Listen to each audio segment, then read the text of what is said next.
Hi everyone, very cute GM here, and I'm way too close to the mic. There we go. Alright, so what you're about to see is a new campaign that I just started. We will also be playing bi-weekly, similar to my Waterdeep campaign. So to set the situation here, and I also put a description in the summary below.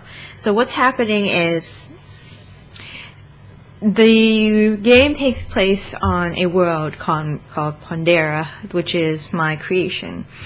And about 20 years ago, in game time, there was a disaster, so to speak. There was an individual who was the chosen of an evil god who worships the undead, and a group of adventurers killed the person who was chosen by this god of the undead. Unfortunately, many of the organizations around the world did not know about this event. Actually, it was kept secret from many of them. And a person released records of many events that could have destroyed the world many times over, but it was given to, adventurers to solve these problems, because we don't want to take care of it ourselves. We're going to send a group of 5 or 6 or 7 ragtag adventurers to solve the problem. And it was viewed as inefficient and foolhardy to even consider these things. So, in Pondera, every 2 years there is a conclave that many organizations and world governments go to discuss what's been happening, so we're not really left in the dark anymore. And so my players, which will be named below, are attending this conclave as mercenaries, as extra security, as merchants, as voluntary healers, or as part of the conclave themselves. And this is what goes down. This campaign is supposed to be a very light-hearted one. I don't take myself too seriously, and neither should these guys, but you watch and see what happens. This is the first time I've played with this group, other than one of them who was a carryover from my last group that imploded because of reasons that I hold myself accountable for. But yeah, these people I've never met. I've been talking to them through private messages. I had never met anybody, saw anybody, spoke to, not, besides words in a private message too. So yeah, hopefully things will go well. We played for 3.5 hours, and this is where we're at. Enjoy the first session, part 1, guys. Yo, what's up? Hey Demi, what's up? Alright, finishing up character stuff. That's good. And I see you have a Dragonborn, correct? It was a Dragonborn. Dragonborn... Oh, it's a human. Okay. Sorry, the portrait kind of caught me off guard. It's not me. Okay. I'm named character, the named character dwarf, yeah. Okay, and... No, Shaw, we can't hear you. I can hear your keyboard. Wait, so you guys can hear me? No, I can hear you. I can hear you. Oh, okay. All right, nice. And now we're just... All right, no, all right. Shah is the Dragonborn. Sorry, there's like. All right, so across Brom, Denethor, Gal, Winnell. Okay, all right. You're still working on yours, and you're still working on yours. Awesome. Where's Chris? A, B, C, D.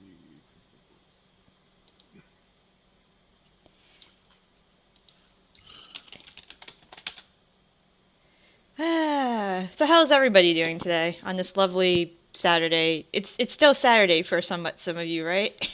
Most of you? Yeah. Yep. Okay. I'm a bit sick, but otherwise I'm I'm gonna be fine. That's good. You just got a code or something? Yeah, exactly. Yeah. So if you don't hear anything and it looks like I'm coughing, I just turn off my mic. That's perfectly fine. I'm very appreciative of people who mute their mics when they're coughing or sneezing or have a dog rummaging in the background. And for me, it's going to be my cats that are going to be like crossing about the keyboard over and over because they like it. They like playing with my dice for some reason. Because God knows how much I've spent in cat toys, and they like the dice. Go figure. True role players. All right. So if you could do me a favor and maybe change your names to your character names, he might have to reload. That would be really helpful for me because I have a shit memory. Yeah, and I have a really shit memory. That's the only excuse I can come up with. Try reloading.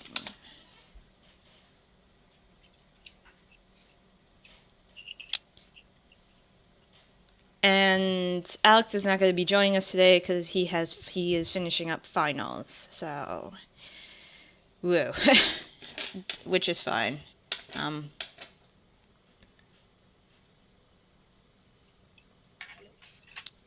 Hello, Chris? Yes. Okay, awesome. Can I turn you up a little bit? No, that's just mute. Okay, well, looks like I can't do that. Alright, so welcome.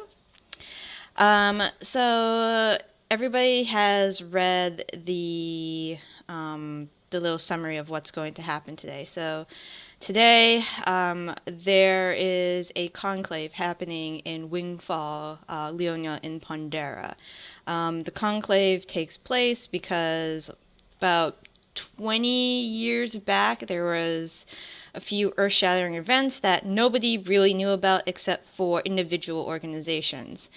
Unfortunately or fortunately in some cases, there was a William Tifica who uncovered some of these earth-shattering events, released reports to many organizations throughout Pondera, and everybody's pissed that they weren't in the loop for a bunch of these because, hey, if one of these, shitty catastrophes happened, guess what?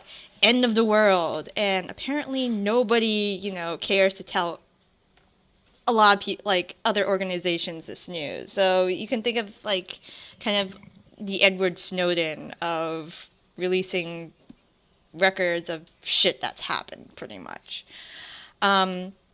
Each one of you are in attendance at this conclave. The thing with the conclave is wherever it takes place in this whatever city they pick, there is a festival that happens during that time also. It's partially to allow the locals not to, focus on the conclave and try to distract the common folk, as well as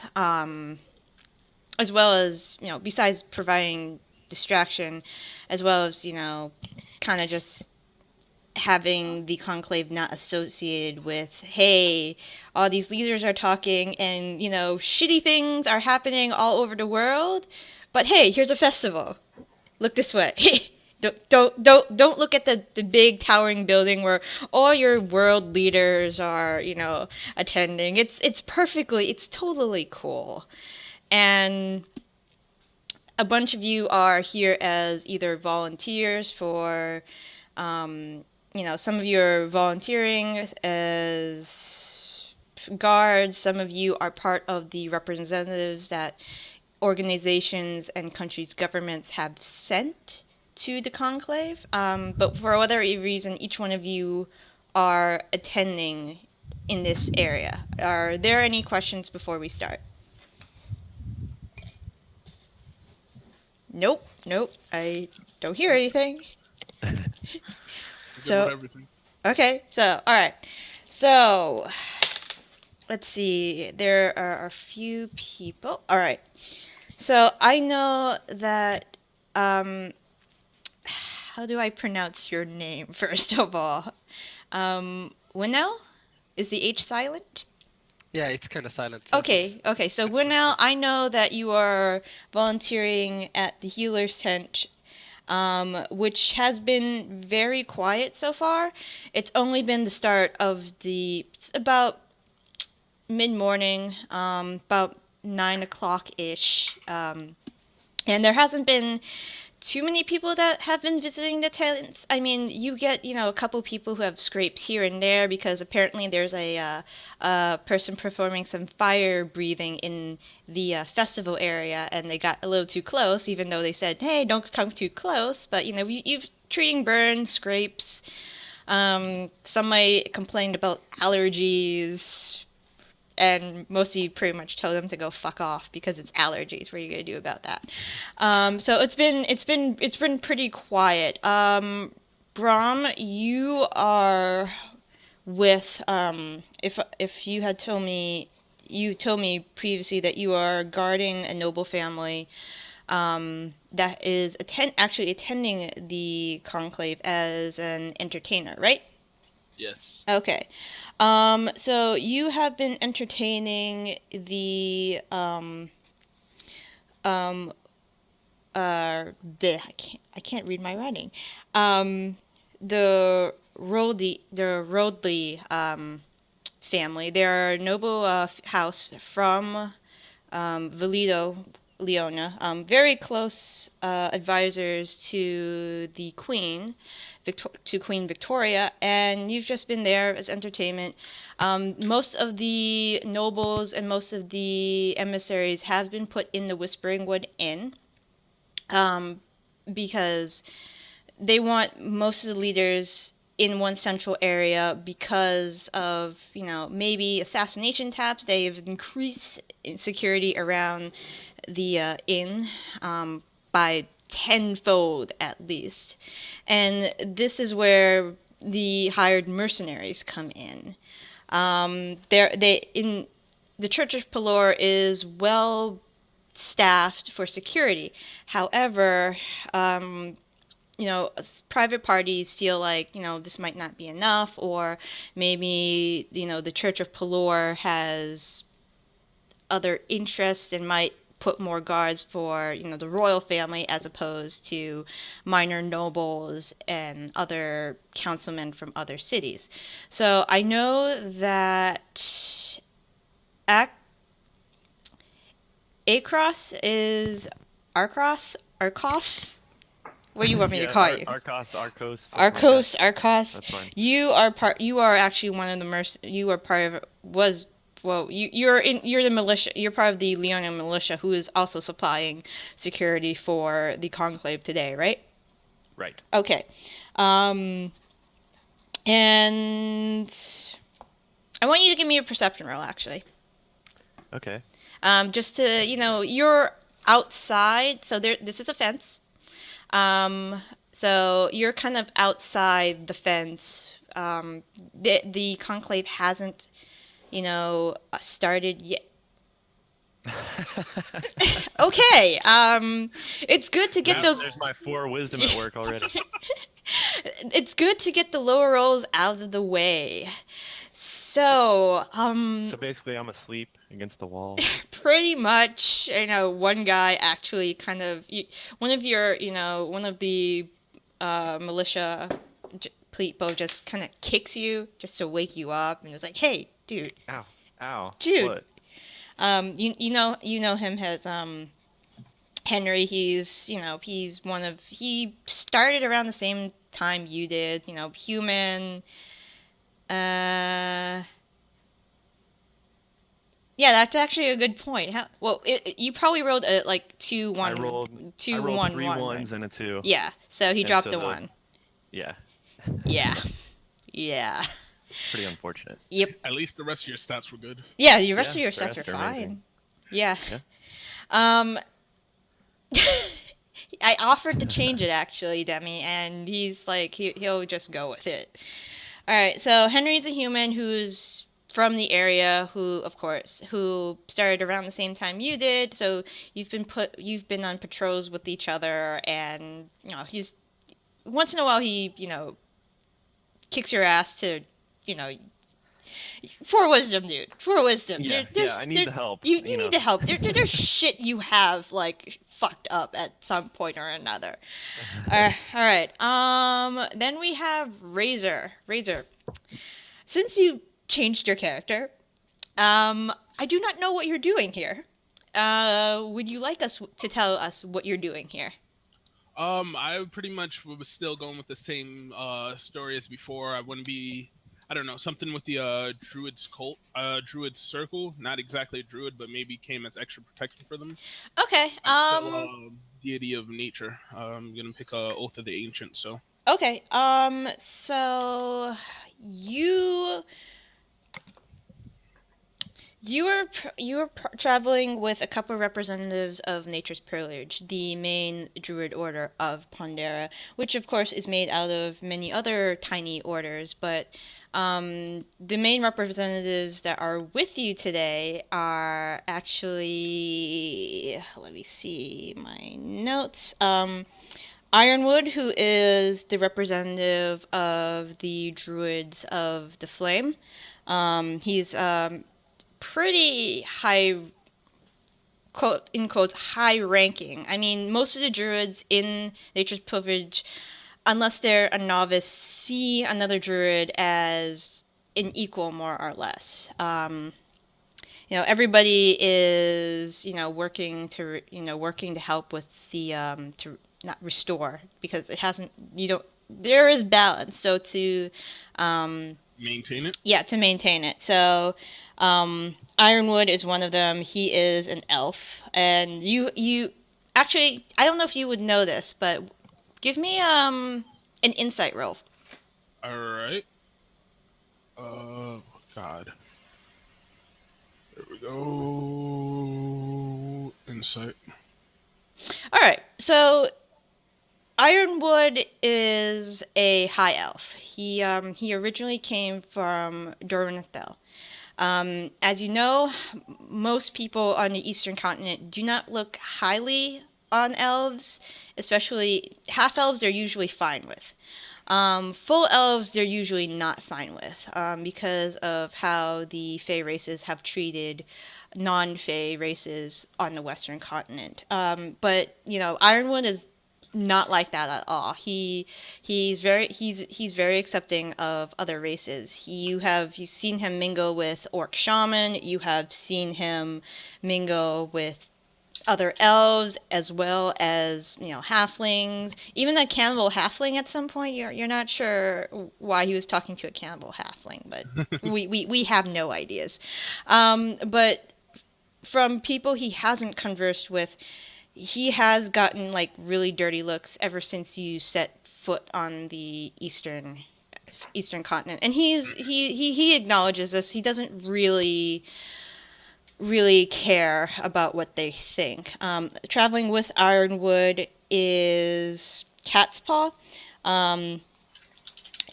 who it happens to be a dwarf, a shapeshifter, if you will, experts in feline forms, has studied them for a really long time.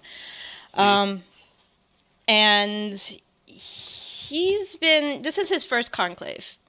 So you've noticed he's been really nervous because he doesn't really travel outside his grove too often. But, those are the two people you're with, along with some novices who Nature's Pillage believed, the young ones, they need some insight now and then, because there is this kind of feeling among the younger generation that, why do we have to work in tandem with quote-unquote civilization? I mean, they haven't really done much for nature, little if at all, and all they do is destroy. I mean, and Ironwood, Cat's Paw, and a few others are trying to, hey, not everybody is an asshole. So you should, if, conflict creates more conflict, a ripple in the water creates more ripples if, there are more things dropped in it, blah, blah, blah, sayings. So that's what, so you're assigned along with some other people to a group of about 6. This time around. 4 novices, including Ironwood and Cat's Paw. Gal, right? Yes, ma'am. Okay. So you are traveling with a noble family from Nortec, one of the clans there from the Balgrim clan, who are close advisors to the patriarch Thorel. You had decided to take Killcard, right? With you? That's correct. Yeah, he's my squire. Okay, he's your squire. Among those with you, actually, let's see who is with you. Killcard's with you. The main person you were assigned to help assist / look after is Gwenel Orak. Gwenel Orak is a cousin to the current patriarch, and actually can be considered second in line to the patriarch/matriarch title, because Thorel currently does not have any sons or daughters at this point. It's been very difficult. They've been trying, Thorel has been trying for many, many years, and nothing's been working. So it's word around Ironfast is that Thorel will probably choose either Gwenel or Barak to be his second. But they're going back and forth on that, so it's not quite clear who. But you and seeing that Gwenel is here, it's probably assumed that it probably will be Gwenel. Maybe, but maybe Thorel is just sending Gwenel here to test how she can act among other higher powers, as a test per se. But you're probably not quite sure about that. All right, so we got ding. All right, Demi, what's up?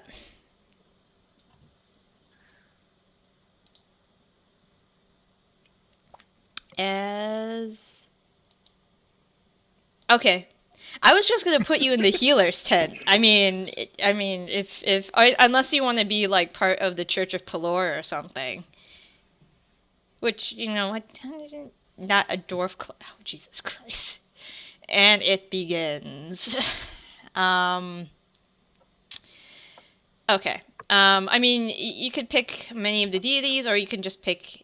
You could just be in the same healing tent as Winnow, because healers are cool and stuff.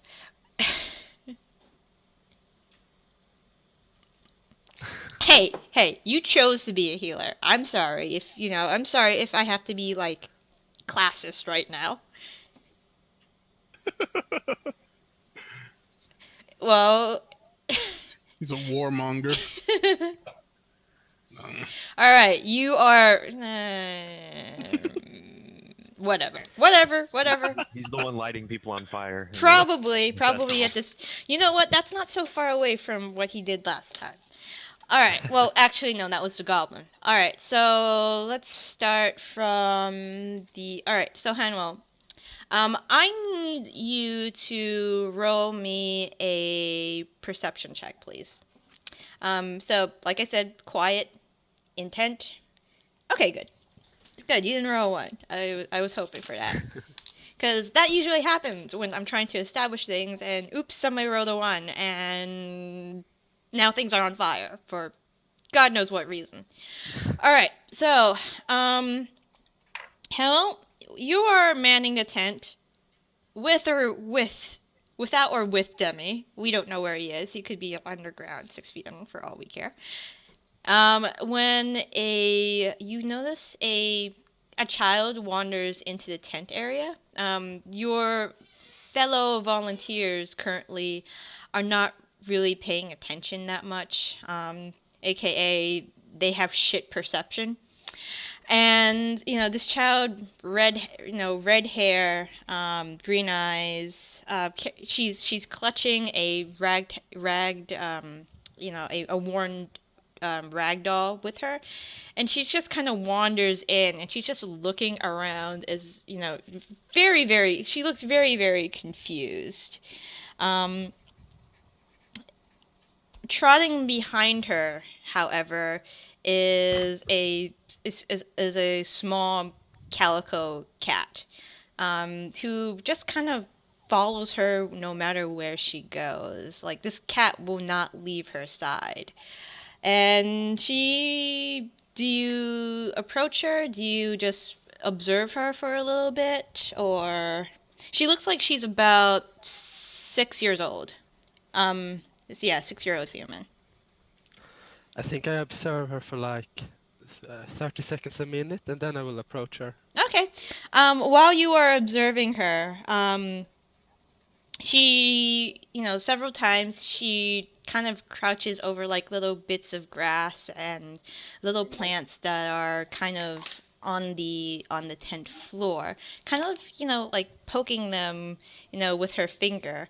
And it looks like she's trying to listen, but you're not sure what she would be listening for. Right. Well, I walk up to her then and say, "Hello there, little one." It's like, "Oh, hi, what's up?" Not much. What are you doing here? Are you searching for someone? "Oh, no, I just want to talk to my friends." And who are your friends? And you can't see them? They're right here. And she kind of points to it's like, "This is Timothy, and this is Michael, and that is Gion." I look where she points, and I guess I see nothing, and I say, "Oh, those friends." Yeah. Of course. You can see them too? I wonder where your mother is. Oh, I don't have a mother. Okay, who do you live with? Oh, I live in the orphanage. Okay, how far do I know where the orphanage is? There is actually a very large orphanage in Wingfall. It's actually on par with the building size wise is actually on par with the main temple, and the main temple, like, on the grounds, it's huge. So yeah, exactly where the orphanage is. It's not too far away, actually. So it seems plausible that she have walked here by herself. It is very possible that she walked here by herself.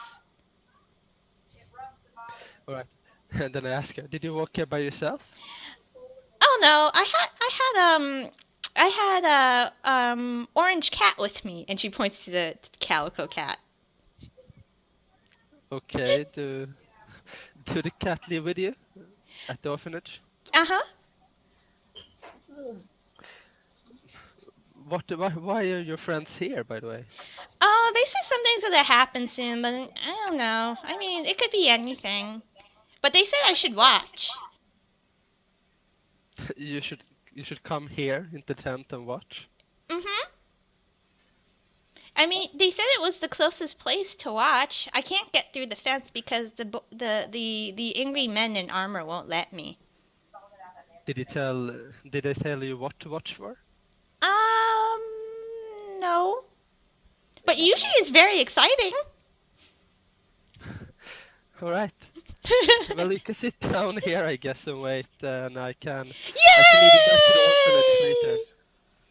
Yeah, you're my new friend. Thank you. With honor. Okay, so that's happening over there.